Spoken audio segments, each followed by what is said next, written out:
Psalm 46:10, "Be still and know that I am God," is one of the most known and beloved Bible verses. I was surprised to know the meaning of the words "be still," and I think this meaning, particularly in the New Testament, will surprise you too.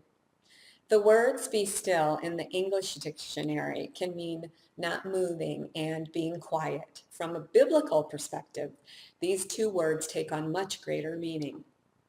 The first meaning comes from the Old Testament and the verse from Psalm 46:10. God is defending his city and people. The Hebrew definition is to stop striving, to let go, surrender. The chapter begins and ends with God as our refuge. We can take comfort in letting go and resting in God to provide help, strength, and safety. Meaning two, peace be still, Mark 4:39. A sermon at church focused on the passage from Mark chapter 4, where Jesus uses the words, "Peace be still," with an exclamation point. I was surprised and actually had to laugh when our pastor illustrated the literal meaning of "be still." The story is also told in Matthew and Luke, which portrays an extremely busy day where Jesus was healing people, casting out demons, and speaking. While the scripture doesn't say this, the picture is painted that Jesus was exhausted and overwhelmed. He requested a boat to escape the crowds that were coming to him. And on the journey, a huge storm rolled in. The disciples were afraid for their lives. They looked for Jesus to help them and found him fast asleep from exhaustion. They were terrified because of the storm and woke Jesus up. According to Mark's account, Jesus was not happy. In his frustration, he yelled, "Peace, be still." The storm and the huge waves stopped immediately. The literal translation of "be still" taken from the Greek is hush, and in modern terms, shut up. Another pastor I met told me about that translation and used the analogy of a proverbial family road trip. You know, the one with the kids in the back seat saying, "Are we there yet? Are we there yet? Are we there yet?" The answer, of course, is "be still" or "hush." How often do we ask God for everything, but we don't stop to listen or be still? The act of being still and getting quiet becomes more of a challenge in our hectic world. The world asks us to be busy.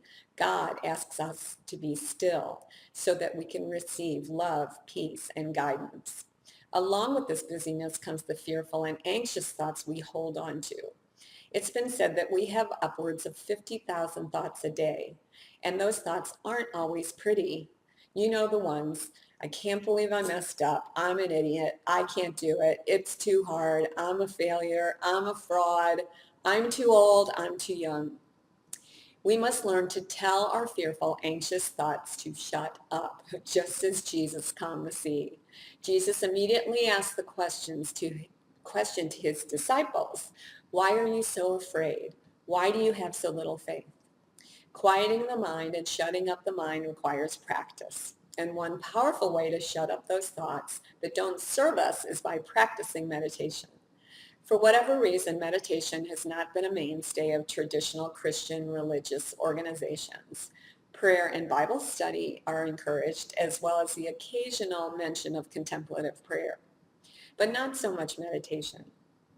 Jesus, John the Baptist, and others went off, perhaps to meditate, and to certainly take themselves away from the hectic world. Romans 12:2 says, "And do not be conformed to this world, but be transformed by the renewing of your mind, so that you may prove what the will of God is, that which is good and acceptable and perfect." Meditation helps to renew the mind, to be still, to let go, surrender, and to shut up those thoughts that do not serve us. Many people are intimidated by silence. Silence can cause you to address issues that you might be running from. It's easy to fill each day with busyness and then block out concerns through hours of mind-numbing television viewing, internet surfing, or reading magazines. None of these activities are bad. However, if they are used to fill a void that is not being filled, over time, The toll will manifest itself in the form of lost relationships, lost opportunities, lost dreams never being fulfilled. The next time you have fearful and anxious thoughts that are raging within you like a violent storm, do as Jesus did. Silence those thoughts by saying, "Peace, be still."